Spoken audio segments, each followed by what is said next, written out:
Olá, meu querido, tudo bem? Tudo na paz? Tudo na graça, não é? Meus queridos, vamos falar sobre a evolução histórica, né, da interpretação bíblica. Nós sabemos que a ciência, né, a ciência, que é a arte de interpretar textos bíblicos, nós sabemos que ela não é novidade e nem invenção, né, de teólogos, os pós-modernos, né? Nós temos que trazer em mente que ela sempre esteve presente na história do povo de Deus, né? Então, conforme eu vou trazer isso aqui, e conforme a síntese, nós vamos tentar sintetizar aqui para você, quer dizer, diminuir, não é? Vamos tentar falar, resumir, né? Tudo que eu vou trazer aqui para vocês sobre essa questão da evolução da interpretação bíblica, né? De acordo com essa síntese que eu vou passar a vocês aqui. Primeira coisa que eu quero te falar, devido ao restrito espaço disponível que eu tenho, não é? Porque nós não devemos, né, gravar vídeo muito longo, porque nós sabemos que geralmente as pessoas não assistem vídeos muito longos. Então vamos respeitar isso, devido a esse restrito espaço disponível que nós temos aqui na plataforma. Nós vamos fazer um presumo aqui mais apropriado e vamos iniciar a historificação da ciência interpretativa a partir da era neotestamentária, não é? Mencionando laconicamente em algumas periodizações específicas, né? Você sabe que periodizações é um tempo, né, específico que houve, né? Então, nós vamos falar sobre os judeus palestinos, por exemplo. Os judeus palestinos, os famosos escribas, eles devotavam o mais profundo respeito à Bíblia da sua época, que era o Antigo Testamento. Eles, não é, respeitavam, tinham mais profundo respeito, né, com o Velho Testamento, não é? E como a infalível palavra de Deus. Eles consideravam sagrada até as letras, né? E também é sabido, meus queridos, que os seus copistas, eles tinham inclusive o hábito de contar as letras, não é? Então, a fim de evitar qualquer omissão no ato da transcrição. Agora, o ponto de vista negativo da hermenêutica dos judeus palestinos é que eles exaltavam a lei oral, consistindo de milhares de tradições verbais acumuladas ao longo dos séculos, e desprezava a lei escrita. Por isso, Jesus os condenava. Em Marcos capítulo 7, versículo 13, você vai ver isso. Então, enquanto eles consideravam, né, o negativo deles era esse, que eles tinham a hermenêutica dos judeus palestinos, eles exaltavam a lei oral, não é? A lei oral, falada, não é? Mas eles desprezavam a lei escrita. Eles desprezavam a lei escrita, não é? Então, esse foi um dos motivos que Jesus os condenou, não é? Em segundo lugar, nós temos também os judeus alexandrinos. Os judeus alexandrinos, nós vamos falar sobre eles aqui agora, que a interpretação bíblica dos judeus alexandrinos era, de certa forma, determinadas pela filosofia predominante na época da grande cidade de Alexandria, ali no Egito. Eles adotavam o princípio fundamental de Platão, por exemplo, não é? Segundo o qual ninguém devia acreditar em algo que fosse indigno, não é, de Deus. Então, desse modo, quando encontravam alguma coisa no Antigo Testamento que discordavam da sua filosofia e ofendia a sua lógica, então eles recorriam às interpretações alegóricas. Essa era a visão e também, não é, a questão da evolução histórica da interpretação bíblica. Os alexandrinos, era assim que eles agiam. Mas nós temos também os judeus caraítas, né? Então a seita dos judeus caraítas foi fundada por Anão ben David, que é cerca de 760 da nossa era.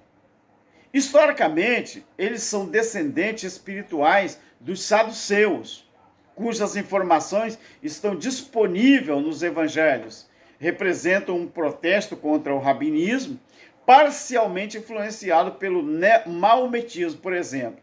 Então, os caraítas, que eram filhos da leitura, assim, o sinônimo do nome deles, filhos da leitura, eram assim chamados porque seu princípio fundamental era considerar a Escritura como a única autoridade em matéria de fé. Então a exegese deles, como em todo, era mais correta do que a dos próprios judeus palestinos e também os alexandrinos. Mas nós tínhamos também os judeus espanhóis, não é? Qual era a característica e o que faziam os judeus espanhóis?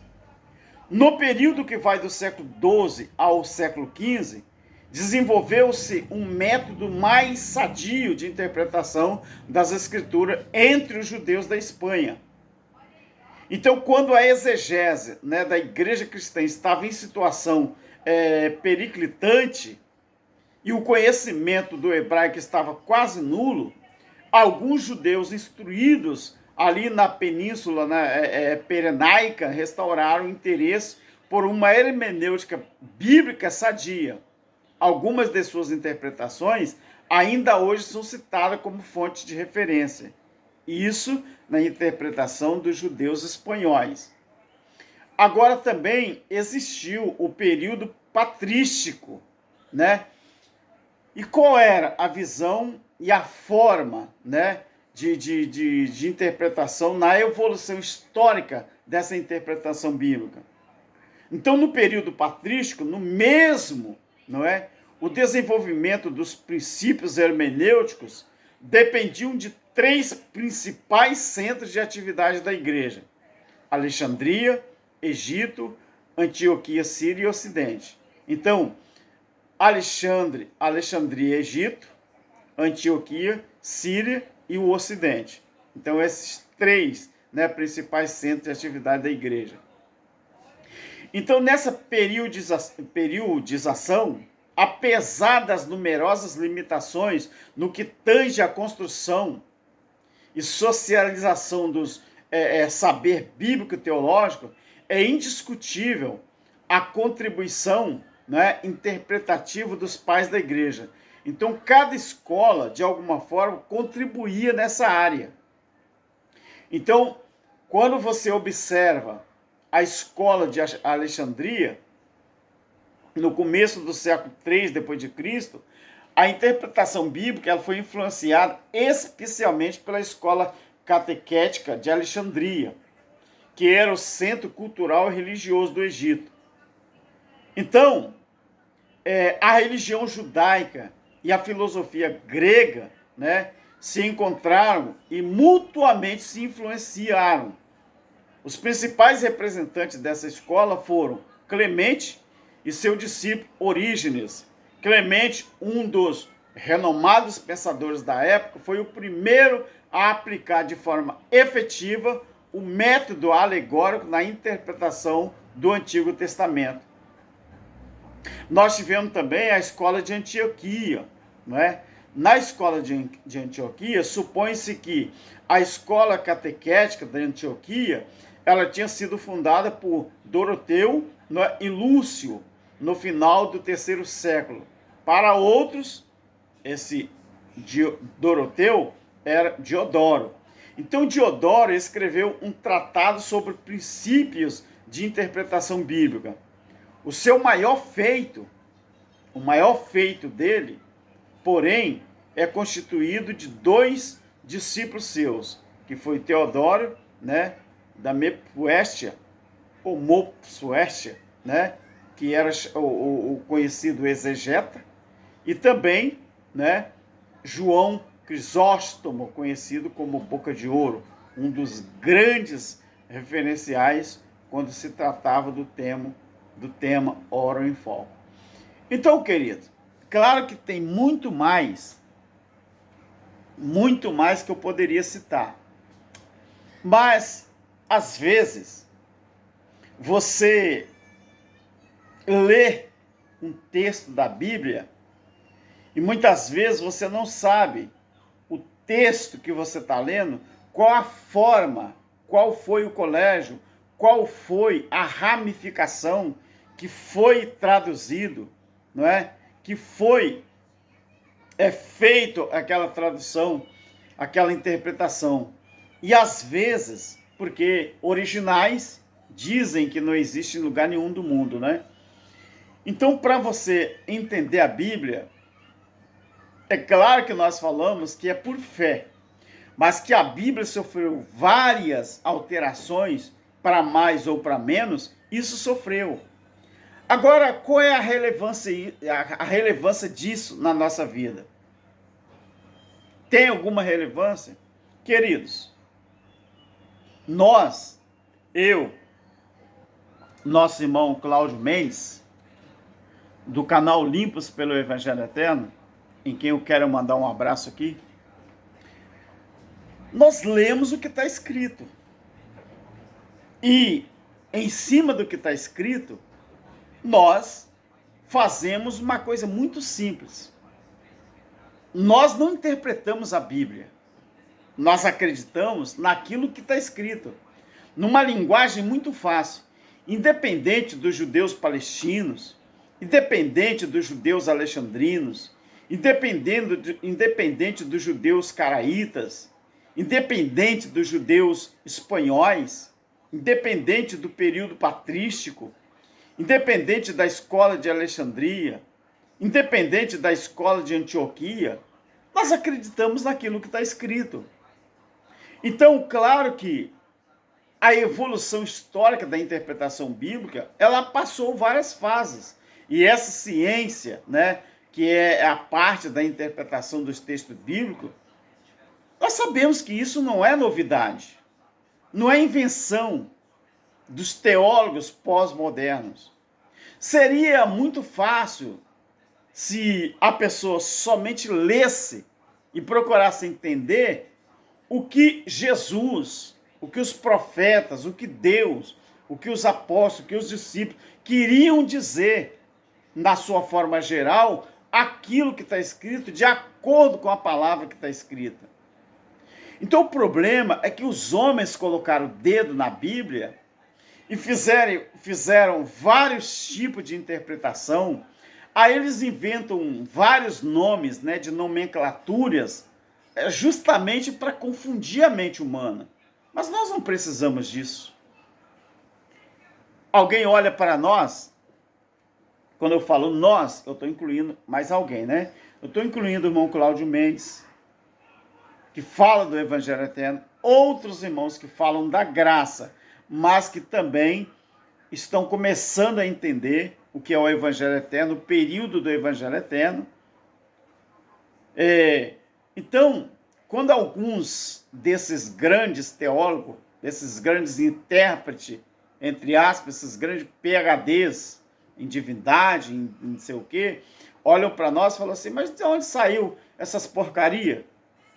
De onde que saiu esses loucos? De onde que saiu esses, né, pequenos? De onde que saiu esses caras pálidas? É porque eles pensam isso de nós. Mas eles acham que a gente não lê. Eles pensam que a gente não busca conhecimento, que a gente não busca entendimento. Então nós não temos ainda, não é, grandes portas abertas no cenário nacional com respeito à Bíblia. Mas, graças a Deus, quem entende o que nós estamos falando estão aí, ó. Os nossos inscritos, os nossos seguidores. Inclusive, o irmão Cláudio Mendes colocou alguns vídeos falando sobre, né, uma rede social aí, aquele tic-tic, que não dá dinheiro para ninguém não. Você falar de Bíblia, você falar de Evangelho eterno, não dá dinheiro não.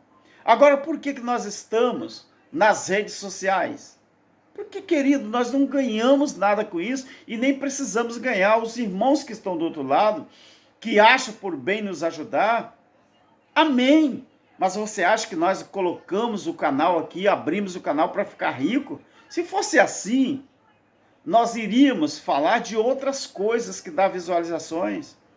Nós íamos pregar a Bíblia do jeito que muitos pregadores pregam. Aí, sabe, que se eu quisesse ganhar dinheiro e ficar bem de vida com as redes sociais, sabe o que fazer? Eu ia voltar para o sistema, virar um pregador muito doido, muito louco, porque nós temos condições para isso, ia começar a inventar mentira, falar mentira, e nós ia viralizar no mundo, talvez, no Brasil nem se fala. Ah, meu filho, se hoje com esse canal que eu estou aqui, se eu gravo vídeos no certa denominação pregando, fazendo as pessoas pular e gritar e profetizando, adivinhando CPF, carteira de identidade, placa de carro, meu querido, você acha que eu não ficaria bem de vida, não? Irmão Cláudio Mendes não ficaria? Ficaríamos, mas nós não precisamos disso, queridos. Eu tenho uma parte da Bíblia aqui, ó, que é uma coisa muito boa, talvez eu nem vou citar, a minha Bíblia está aberta aqui, nem vou citar. Mas quando Jesus disse que para seguir a Ele, nós tínhamos que renunciar primeiro a nós mesmos e depois tomar a cruz e seguir a Ele, se você souber a profundidade disso, aí você olha para o sistema religioso, você fala assim, realmente, esse povo está muito longe da realidade. Porque eles não renunciam a Ele mesmo, meu querido. Como que eles vão renunciar a eles mesmos se o que faz eles viver bem é a mentira que eles pregam no sistema religioso? No próximo vídeo, eu vou estar falando sobre mais escolas, né, que a Bíblia passou por elas. Nós temos a escola ocidental, que eu não citei. Temos o período medieval, que eu não citei. Temos o período da Reforma Protestante, com Martim Lutero, que eu não citei. Tivemos o período histórico crítico, que eu não citei. Mas, às vezes, é preciso a gente falar sobre isso, não é? Para que você entenda que a Bíblia, ela passou por várias situações. E nós temos ela aí, do jeito que está nas nossas mãos hoje. Mas quem tem recurso, vai lá, né, próximos aos originais, e vai ver que muitas coisas que é falada hoje pelo sistema é tudo mentira, é invenção, são invenções ou invencionices. Tá bom, meu querido? Só para você ter uma ideia do que é o livro que você traz na mão hoje, que nós chamamos de Bíblia. Ela passou por várias situações, mas nós somos filhos de Deus no Espírito, é pela fé. Ainda bem que essa carne para nada presta. Ela um dia volta para o pó. Agora o Espírito de Deus que está dentro de mim, ele volta. E se volta, é porque veio de lá. Ninguém volta para um lugar de onde não veio. Capite? Como disse o nosso irmão Geraldo Moraes. Nosso irmão Cláudio Mendes, um abraço. E cada dia mais o nosso irmão coloca vídeo aí, ó, ótimos e muito bom para o nosso conhecimento e entendimento. Querido, dê um valeu demais, se torne membro se for possível e nos ajude da melhor forma possível que você achar. Mas essa ajuda é para o canal. Eu ainda sou, né, eu ainda trabalho, eu não sou aposentado. Então, para sustentar a família, pagar minhas contas, até porque a mulher que eu tenho, nós dividimos conta aqui em casa, mas aqui cada um faz uma coisa com a nossa finança, né? Ela tem lá os compromissos dela, eu tenho os meus. É assim que nós vivemos, tá? Então, graças a Deus. Agora, a ajuda que eu receber é para melhorar o canal. A máquina nova, um celular melhor, né? Talvez uma pintura em parede, talvez um computador, microfones, não é? Mas eu quero que os irmãos entendam o que nós estamos falando. Um abraço e tchau. Fique com Deus.